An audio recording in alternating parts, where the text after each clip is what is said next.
Cendrawasih itu adalah burung sorga. Pulau ini aja sudah bentuknya kayak burung. Cendrawasih itu adalah raja.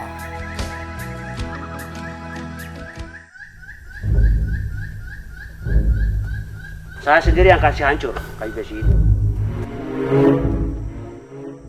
Cendrawasih tidak lepas dari identitas masyarakat Papua. Cendrawasih, burung emas.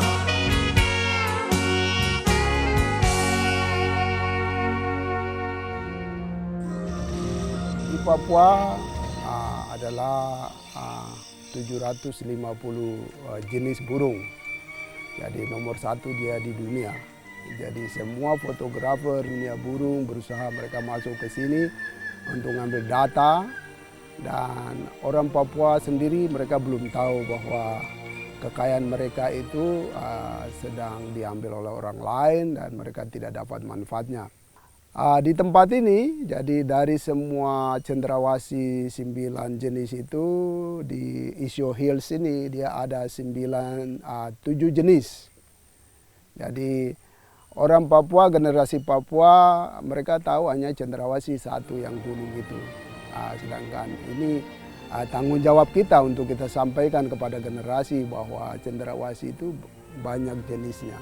Jadi terutama dia ada 9 dan kalau di tempat ini kita ketemu 7 macam. Itu untuk cendrawasih. Dan dia punya keindahan bulu, itu menarik. Dan cendrawasih itu melambangkan jati diri orang Papua.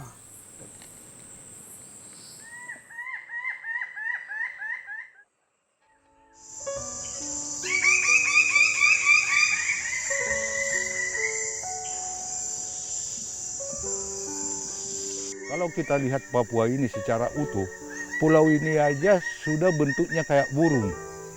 Kalau kita perhatikan pulau ini, ada kepalanya, ada badannya, tinggal ekornya yang PNG dan kakinya.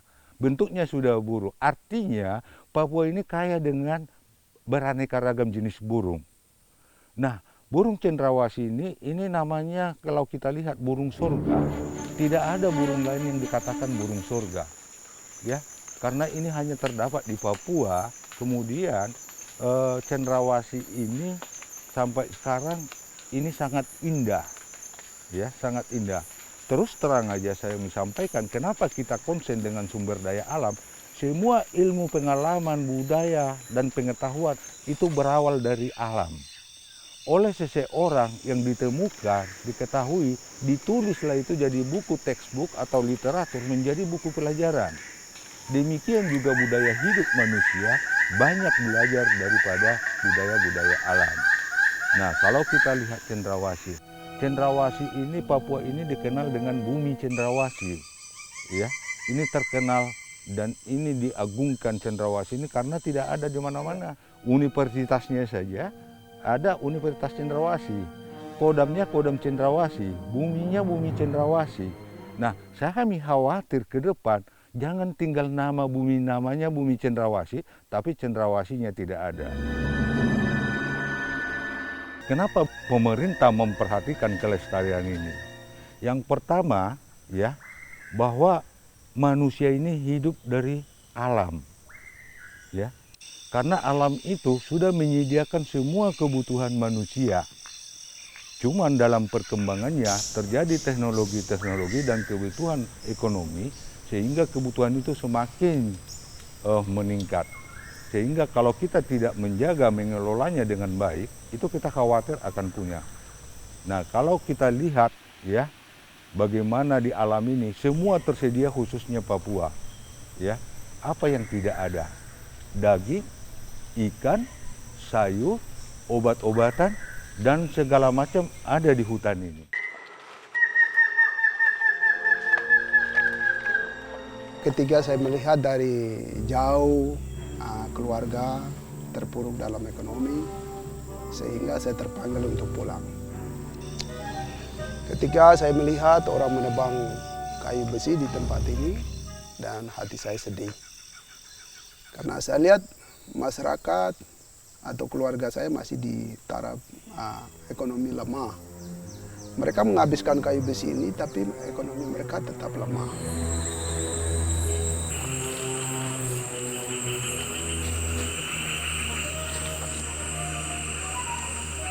Tahun 82 saya pindah ke sini untuk jaga hutan ini. Setelah jaga hutan, saya bikin kebun. Setelah saya dapat sensor, saya tebang hutan sudah olah kayu ini. Ini dulu ini kayu besi lebih banyak lagi di sini. Saya sendiri yang kasih hancur.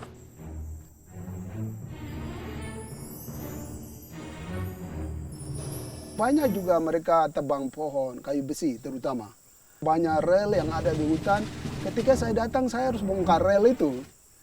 Jadi saya tidak happy. Kenapa kamu harus pasang rel di sini? Kayu besinya habis, tapi kamu tidak maju, tetap begini. Itu kadang-kala gejolak di dalam hati saya. Sehingga saya lihat kadang-kala saya sedih.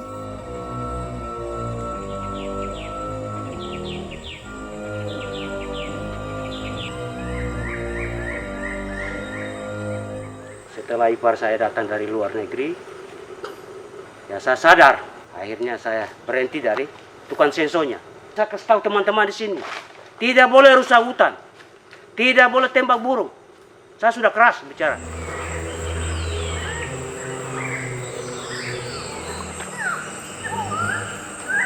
Ipar saya mulai berhenti total itu ketika Dubes Amerika datang ke sini. Ketika itulah awal berhenti, tidak boleh sensor kayu lagi. Nah, jadi saya bilang, inikah kerjaan orang gila itu?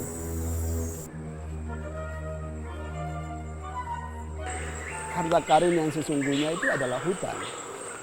Jadi kita ngambil tidak pernah habis, entah itu binatangnya, entah itu nibunnya, entah itu sagunya, entah itu kayunya, entah itu udang, kali, apa saja yang ada di dalam hutan ini itu bermanfaat untuk kehidupan manusia.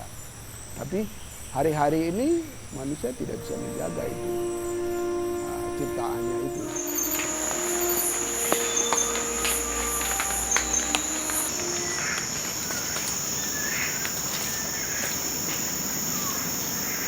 Yang menjadi persoalan bahwa banyak illegal logging, banyak kebun-kebun sawit yang masuk, maka cendrawasih ini akan punah. Sebab tempat mainnya itu sudah mulai habis. Sebab satu pohon itu ditebang, dia akan habiskan, ada nibun, tempat makan burung, ada bunga-bunga yang biasa diambil madinya cendrawasih itu. Kalau pohon itu ditebang, maka tempat mainnya sudah tidak ada.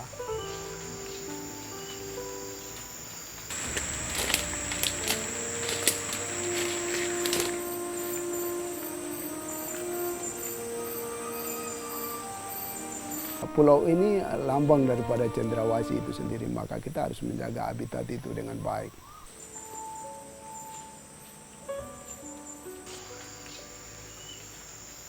Wah, Papua ini surganya buat cendrawasih. Jadi kalau kita lihat dari famili Paradisidae, di Papua ini ada 37 jenis dari spesies yang termasuk dalam famili Paradisidae. Nah, kalau kita berbicara khusus untuk di area Repang Muaif, wah ini area yang saya katakan dia punya keanekaragaman burung yang sangat beragam. Jadi kalau kita lihat di area dataran rendah Repang Muaif ini ada sekitar 87 jenis burung yang sudah berhasil kami liput.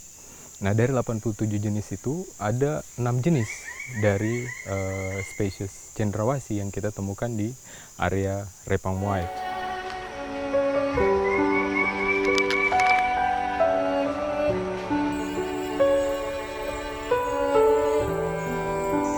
Yang saya sangat terkesan untuk area Repang Muaif ini, misalnya kita bertanya, Pak, misalnya kita bertanya sama Pak Alex Y. Simon, di mana kita bisa mengamati cendrawasih? Pasti Pak Alex bilang, di belakang rumah saya. Kita hanya butuh waktu setengah jam saja untuk sampai ke situ, untuk kita bisa mengamati. Nah, itu yang unik dari Repang Muaif ini. Jadi kita hanya perlu waktu sedikit saja untuk sampai ke tempat pengamatan itu. Nah, kemudian cendrawasih ini sebenarnya merupakan identitas dari masyarakat Papua. Karena kalau kita coba cari di daerah lain, ya mungkin kita bisa dapatkan satu jenis bidadari di Halmahera. Itu juga termasuk dari famili cendrawasih. Nah, tapi di Papua ini paling banyak jumlah jenisnya. Banyak sekali keindahan dari cendrawasih yang dimanfaatkan oleh masyarakat lokal. Baik itu dari segi keindahan bulunya, baik itu dari segi tarian yang dia tampilkan, yang diadopsi oleh masyarakat lokal sebagai tarian-tarian yang meniru dari tarian cendrawasih, sehingga itu tidak terpisahkan dari budaya masyarakat Papua.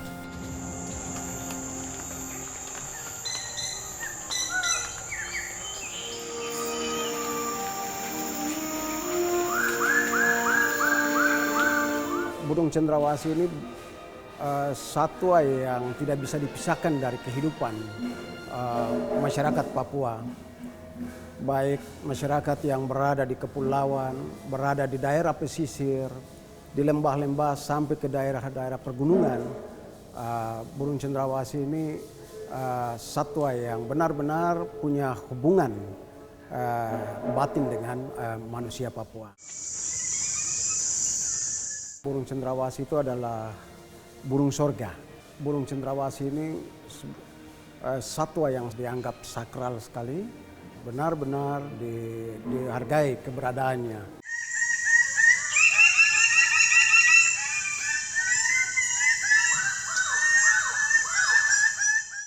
Dalam prosesi-prosesi adat, apa saja, burung cendrawasih ini selalu mewarnai setiap prosesi-prosesi adat dan dalam kegiatan-kegiatan kebudayaan yang dilakukan oleh masyarakat Papua pada umumnya.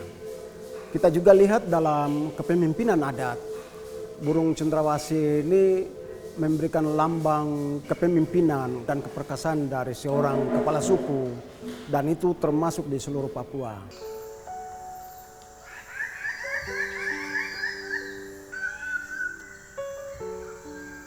Burung cendrawasih ini yang sudah diawetkan itu selalu dijadikan sebagai souvenir-souvenir untuk menyambut tamu-tamu kehormatan, undangan-undangan dari luar. Dan ini dikhawatirkan satu ketika nanti ketika ini menjadi sumber pendapatan bagi masyarakat, dan itu pasti bahwa setiap orang akan memburu burung cendrawasih untuk kepentingan itu. Untuk kepentingan souvenir itu karena punya nilai ekonomis. Kita sama-sama menyaksikan bahwa saat ini perburuan burung cendrawasih itu tidak ada hambatannya. Itu sudah semakin bebas orang memburu burung cendrawasih ini, dan kita khawatirkan satu ketika burung cendrawasih ini akan punah di negerinya sendiri.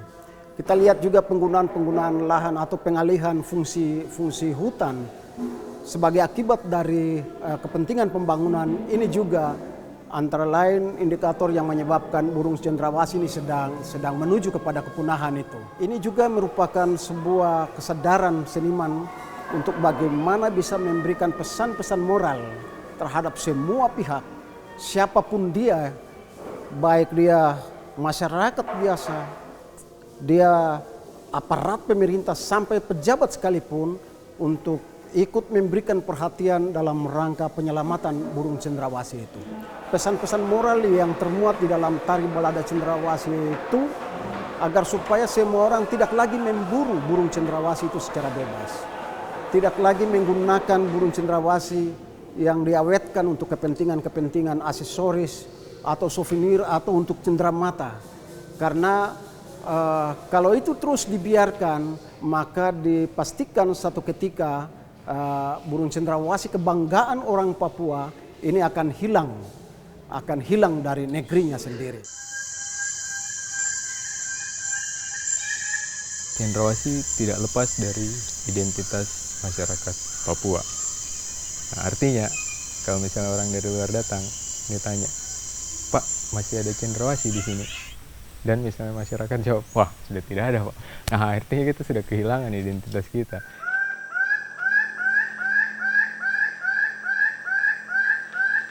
Harapan saya pemerintah berhenti memberikan izin kepada perusahaan-perusahaan kelapa sawit. Ya. Ya, karena itu berhubungan dengan habitat. Dan semua masyarakat seluruh Papua ini, terutama Kabupaten Jayapura, Provinsi Papua, harus memahami perlindungan cendrawasih itu. Jadi udah saatnya, karena sekarang sudah mulai punah itu burung cendrawasih. Bangsa lain mereka menghargai, mereka jauh-jauh terbang ke sini untuk foto cendrawasih. Kita sendiri tidak mau menghargai itu.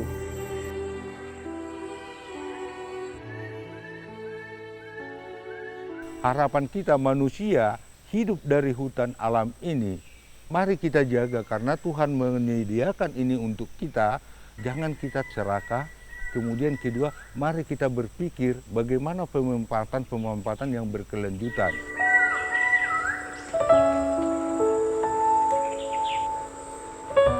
Saya tetap sampai akhir daripada hidup saya akan tetap menjaga burung ini karena dia adalah burung sorga.